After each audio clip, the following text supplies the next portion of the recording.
आपके क्लास 12 का flamingo book से चैप्टर नंबर 1 जिसका नाम है द लास्ट लेसन। तो आइए देखते हैं अबाउट द ऑथर के बारे में फर्स्ट देख लेते हैं। Alphons डॉडेट was born in 1840 and died unfortunately 1896. Was a French novelist and short story writer. Alphons डॉयड जो कि एक फ्रेंच नॉवलिस्ट और शॉर्ट स्टोरी राइटर हैं थे, जिनका जन्म 1840 में और मृत्यु 1897 में हुआ था। The last lesson is set in the days of Franco-Persian war 1870 and 1871, in which France was defeated by Prussia, led by Bismarck. Last lesson जो कहानी है यह फ्रेंच और प्रशियन वार के दिनों की घटनाएं हैं 1871, 70 और 71 के समय, जिसमें फ्रेंच प्रशिया द्वारा हार गया था, जिसको लीड बिस्मार्क कर रहे थे, जिसके सेनाध्यक्ष बिस्मार्क थे। Prussia then consisted of what now are the nations of Germany. Prussia तब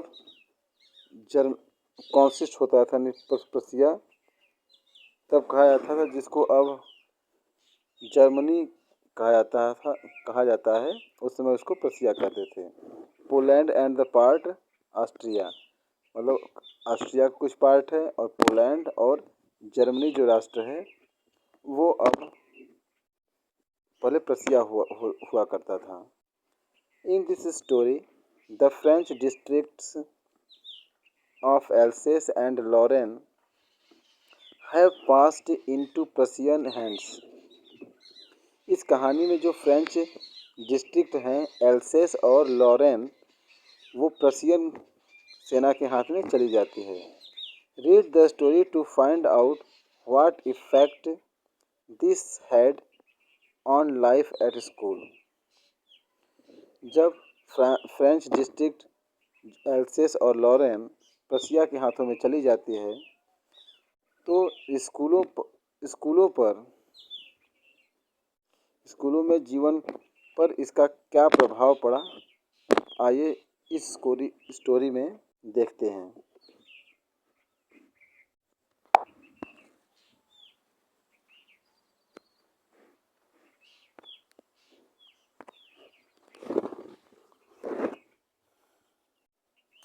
I started for school very late that morning and was in great dread of a scolding, especially because Mr. Hamel had said that he would question us on participle. Poet यहाँ पर जो author है हमारे, यही author हैं, वही कहानी को नरेट कर रहे हैं, वही कहानी को सुना रहे हैं, अपने जीवन की जो कहानी है। अल्फोंस डॉडेट यहाँ पर आई उन्हीं के लिए आया है, ठीक है। तो अपनी कहानी सुना रहे हैं।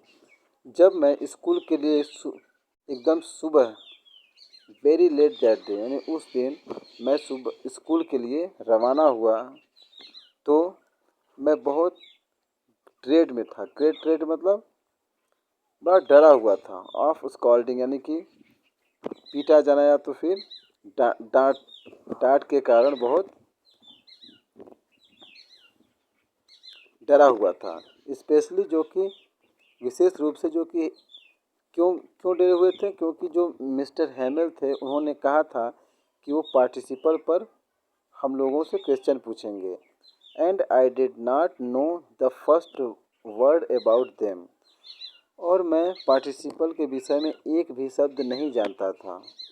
देम यहाँ पर पार्टिसिपल के लिए आया है, participles. For a moment I thought of running away and spending the day out of the door.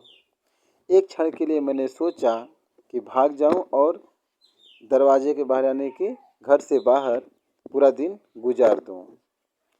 It was so warm so bright, बहुत गर्म था और पूरा आकाश यानी कि पूरा जो सुबह था वो क्या था, चमकीला था, ब्राइट था। The bird were chirping at the edge of the woods, जो पक्षियाँ थी वो चहचहा रही थी जंगल यानी कि जंगल के किनारे चहचहा रही थी। And in the open field back of saw mill the Prussian soldiers were drilling, और क्या हो रहा था, पक्षियाँ अपना चहचहा रही थी, चिरपिंग कर रही थी, और एक जो सा मिल है यानी कि लकड़ी का कारखाना, जहाँ जहाँ पर लकड़ी का कार्य होता है, सा मिल के पीछे खुले मैदान में जो प्रशियन सेना थी वो अभ्यास कर रही थी। It was all much more tempting than the rule for participles, ये सब पार्टिसिपल के नियम की अपेक्षा बहुत लुभावने लग रहे थे। But I had the strength to resist and hurried off to school, और मैं अपने अंदर इनको ठुकराने का, इनको मतलब अपने मन को मनाया कि नहीं मुझे स्कूल जाना है, किंतु मैं स्ट्रेंथ में मैं अपने अंदर इतना स्ट्रेंथ रख सका, इतना पावर रख सका कि इसको रेजिस्ट करूं यानी कि इसको हटा दूं, और स्कूल के लिए आगे चल दिया। When I pass the town hall there was a crowd in front of the bulletin board, जब मैं टाउन हॉल से गुजरा जहाँ पर भीड़ था बुलेटिन बोर्ड के सामने। For the last 2 years all your our bad news had come from them, bulletin board जो है वहीं पर बहुत बहुत भीड़ था। 2 वर्षों से जितने भी हमारे बुरे न्यूज जो समाचार आ रहे थे यहीं से आ रहे थे, यानी कि प्रशियन सेना हमला कर दी, प्रशियन सेना यहाँ पहुँच गई, प्रशियन सेना फ्रांस पर अटैक कर दी, ठीक है। तो ये सब जो भी बुरी सूचनाएं थी इसी बुलेटिन के माध्यम से हम मिलती थी सबको। The last battle draft the order of the commanding officer, and I thought to myself without stopping, what can be the matter now?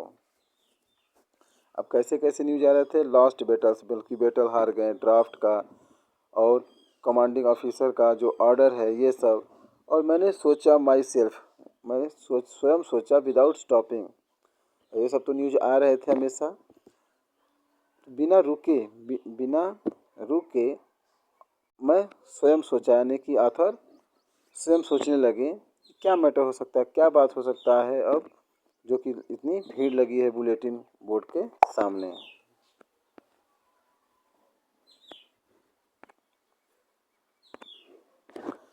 Then as I hurried by as fast as I could go, the blacksmith Wachter who was there with his apprentice reading the bulletin called after me, don't go so fast, Bub, you will get to your school in plenty of time। जैसे ही मैं as I hurried, जैसे मैं आगे गया जितना मैं जा सकता था, मतलब मैं तेज गया, जो ब्लैक स्मिथ यानी जो लुहार होता है जिसका नाम है वाचर, जो कि वहीं पर था अपने अप्रेंटिस के साथ, जो कि सहायक होते हैं ना, सहायक कर्मी, यानी अपने सहायक कर्मी के साथ था, बुलेटिन पढ़ रहा था।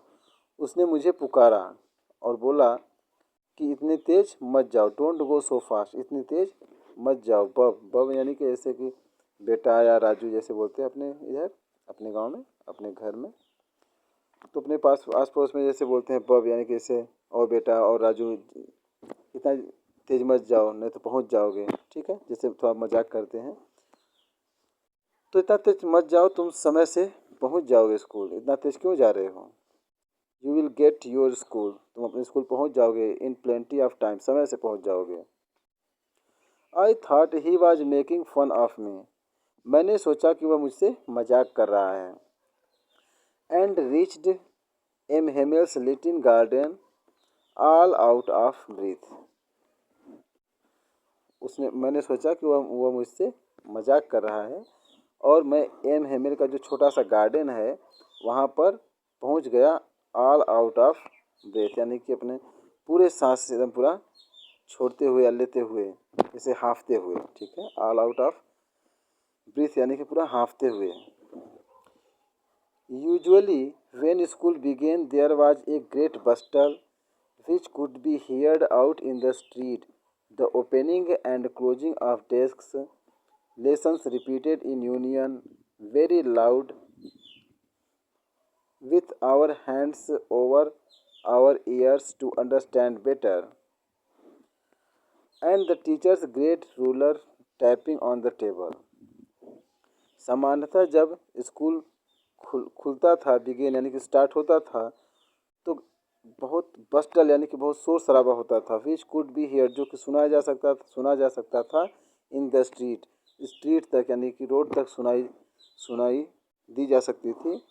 And opening and closing of the desk, जैसे जो बच्चे हैं वो डेस्क को ओपन और क्लोज करते हैं, ये आवाज़ सुनी जाती है। और यूनिसन मतलब साथ में, समूह में, जो कि लेसन रिपीट किए जाते हैं वेरी लाउडली, बहुत तेज, with our hands over ears to understand better, यानी कि अपने कानों पर, दोनों कानों पर हाथ रखकर हम लोग बचपन में पढ़ते थे ना, कि अच्छे से और बेटर याद हो जाए। The teachers great ruler tapping on the table, और जो टीचर का जो बड़ा सा रूलर होता है, जो स्टिक होता है, वो जो टेबल पर टैब यानी कि धप धप की आवाज़ आती है, यानी पटकते हैं, उसकी आवाज़ भी आती थी। But now it was all so still, किंतु अभी पूरी तरह से इतनी शांति है। I had counted on commotion to get to my desk without being seen, और मैं बिना किसी के देखे बिना अपने डेस्क पर जाना चाहता था। दैट डे, यानी कि जब इतना रोज बस्टर होता था, किंतु अब आई वाज सो स्टील, आज तो पूरी तरह से शांति था। तो मैं चाहता था कि हो सकता है बच्चे सभी लोग आ गए होंगे और टीचर भी होंगे और मैं धीरे से आराम से जाकर अपने बेंच पर बैठ जाऊं। But of course that day evening everything had to be as quiet as Sunday morning, किंतु ऑफ कोर्स वास्तव में उस दिन सब कुछ इस तरह शांत था जैसे कि संडे का मॉर्निंग हो, यानी कि रविवार का दिन हो। इस तरह से शांति होगी जैसे विद्यालय बंद ही है।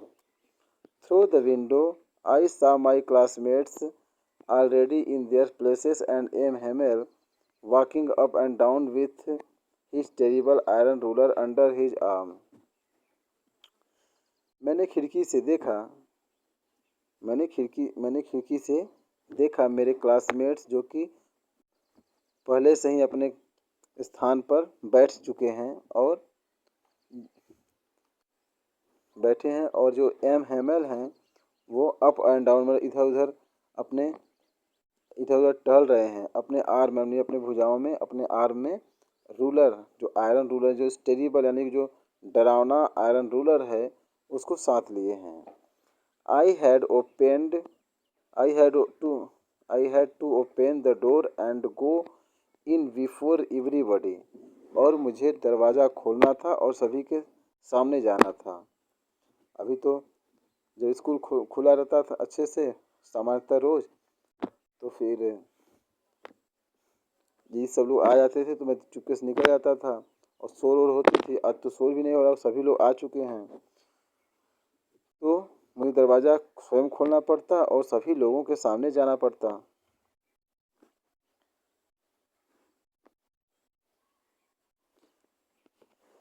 You can imagine how I blessed and now frightened I was. आप कल्पना कर सकते हो कि मैं कितना ब्लस्ट था, यानी कि कितना परेशान था, और अब कितना डरा हुआ था।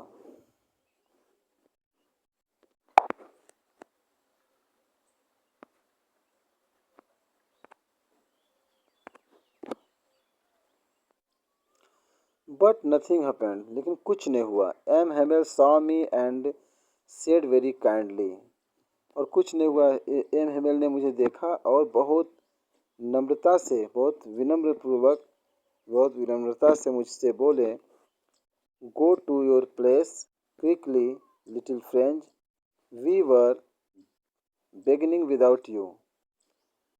बिना कुछ हुआ नहीं, किंतु कुछ हुआ नहीं, लेकिन एम हेमल ने मुझे देखा और मुझसे शांति से, आराम से बोले कि जाओ जल्दी से अपने स्थान पर बैठ जाओ लिटिल फ्रेंड्स, हम लोग तुम्हारे बिना ही बिगनिंग यानी शुरू करने वाले थे।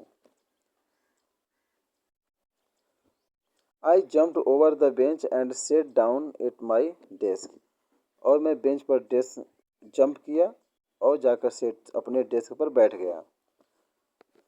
Not till then when I got a little over my fright did I see that our teacher had on his beautiful green coat, his frill shirt।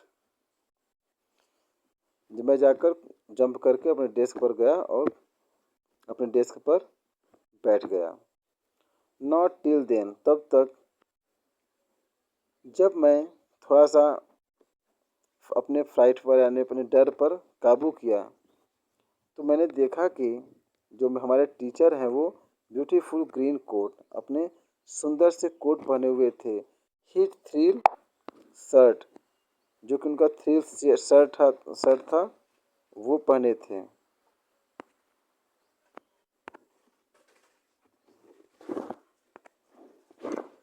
And the little black silk cap, और छोटा सा silk cap भी था। All embroidered, और जो सभी थे वो एम्ब्रॉयडर्ड यानी कि कढ़ाई किए हुए थे। That he never wore except on inspection and prize day, और जो कि वे लोग सामान्यतः या तो कोई इंस्पेक्शन डे होता था यानी कि निरीक्षण करने कोई आता था, तो कोई प्राइज डे होता है, उसके अलावा वो लोग नहीं पहनते थे, कभी नहीं पहनते थे। The whole school seemed to so strange and solemn, पूरा स्कूल विचित्र, अजीब और एकाकी दिख रहा था, प्रतीत हो रहा था। But the thing that surprised me most was to see on the back benches that were always empty the village people sitting quietly like ourselves। किंतु एक चीज़ थी जो कि मुझे बहुत सरप्राइज किया, मुझे बहुत आश्चर्य किया। वह क्या था? यह देखना कि जो पीछे का बेंच है, पीछे का बेंच है जो हमेशा खाली रहता था, जो विलेज के पीपल शांति से हमारी तरह बैठे थे। उसमें कौन कौन थे? ओल्ड हॉसर थे, यानी कि जो old Hauser with his three-cornered hat, the farmer mayor, the farmer postman and several other besides। उसमें वहाँ पर हॉसर मैन थे, ओल्ड हॉसर थे, जो कि अपने तिकोनी हैट पहने हुए थे, और फार्मर मेयर यानी कि भूतपूर्व मेयर जो थे, और फार्मर मास्टर यानी कि जो भूतपूर्व पोस्ट मास्टर हैं वो, सेवरल अदर्स बिसाइड, और इनके अलावा बहुत लोग थे। एवरीबॉडी लुक्ड सैड, सभी लोग दुखी दिख रहे थे। And Hauser had brought and old primer thumbed at the edges and he held it open on his knees with his great spectacles lying across the pages। सभी लोग दुखी देख रहे थे। जो हौसर है यानी कि जो हमारे गांव के मुखिया वगैरह थे, वह एक पुराना सा प्राइमर लाए थे, यानी कि पुराना जो डिक्शनरी का बुक होता है वो लाए थे, और जिसको किनारे पर अपने अंगूठे से पकड़े हुए थे, और इसको खोले हुए थे अपने घुटनों पर, अपने अपने पैरों पर इसको खोले हुए थे। बड़े चश्मे, जो चश्मा था वो पेज पर रखा था, जो उनके बड़े बड़े बड़े ग्लास के चश्मे थे वो ऐसे पेज पर ही पड़ा था।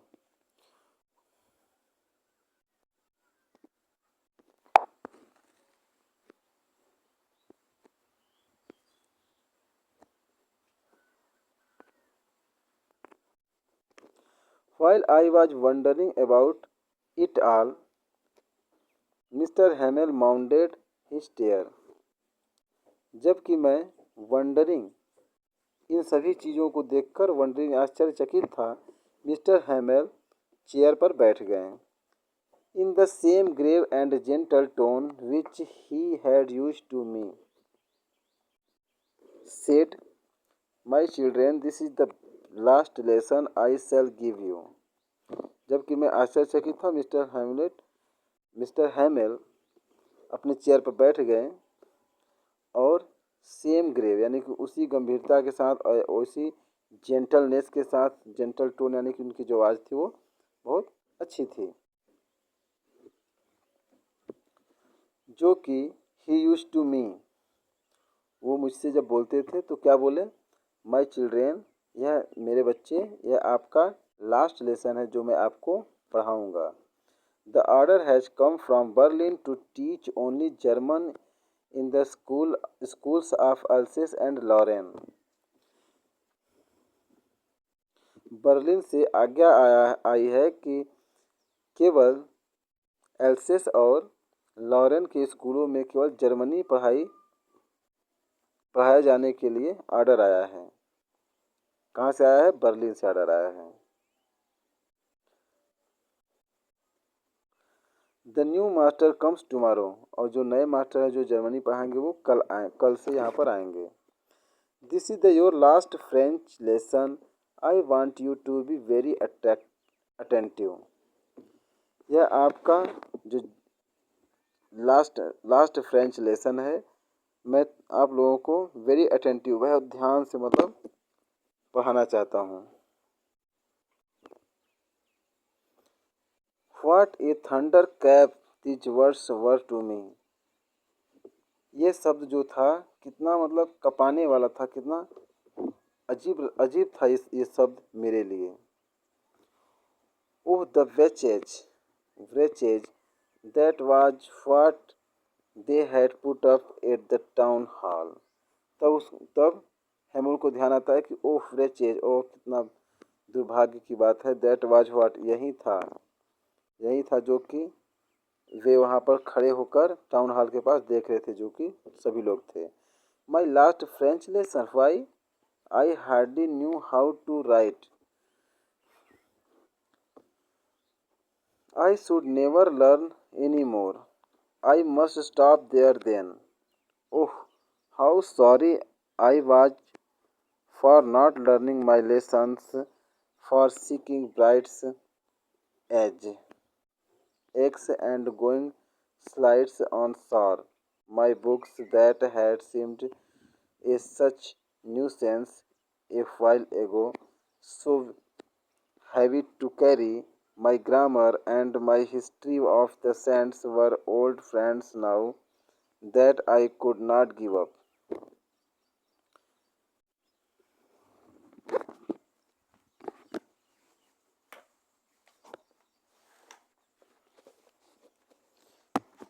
ये जो ऑथर है बोल रहे हैं कि अरे ये मेरा लास्ट लेसन क्यों, मैं तो बहुत मुश्किल से ही लिखना सीख पाया था, मैं तो कभी भी इसको याद करना ही नहीं चाहता था। आई मस्ट स्टॉप देयर, मुझे इसे स्टॉप यानी रोकना पड़ेगा। तब ओह हाउ सॉरी, और कितनी दुख की बात है। I was for not learning my lesson, और मैं अपना जो लेसन है वो लर्न नहीं कर रहा था, नहीं याद कर रहा था। फॉर सीकिंग बर्ड्स एग्स, और मैं अपने पाठ को क्यों नहीं याद करता था, क्योंकि मुझे जो पक्षियों के जो अंडे होते हैं उसको खोजने जाना था, और या तो फिर सार यानी कि सार पर स्लाइडिंग करने के लिए जाता था। और मेरा बुक जो कि इतना न्यूसेंस, कुछ क्षण पहले न्यूसेंस यानी कि एकदम बकवास लगता था और बहुत हैवी लगता था। और जो मेरा ग्रामर और मेरा जो हिस्ट्री था, जो मेरी हिस्ट्री के सेंस, जो महान पुरुष थे, अब वो मेरे ओल्ड फ्रेंड्स हैं। अब मेरे फ्रेंड्स हो गए थे, ओल्ड फ्रेंड्स हो गए थे, जो कि जिन्हें मैं छोड़ नहीं सकता था। And hem M Hamel too, और एम एम एल को भी, एम हेमेल को भी मैं नहीं छोड़ सकता था। अपनी जो हिस्ट्री के सेंट्स हैं, संत हैं, उनको भी नहीं छोड़ सकता। The idea that he was going away, अब मेरे मन में ये विचार था कि ये तो अब जा रहे हैं, ये लोग मुझसे दूर जा रहे हैं, इसीलिए मुझे बहुत दुख हो रहा था, मैं इन्हें छोड़ना नहीं चाहता था। That I should never see him again made me forget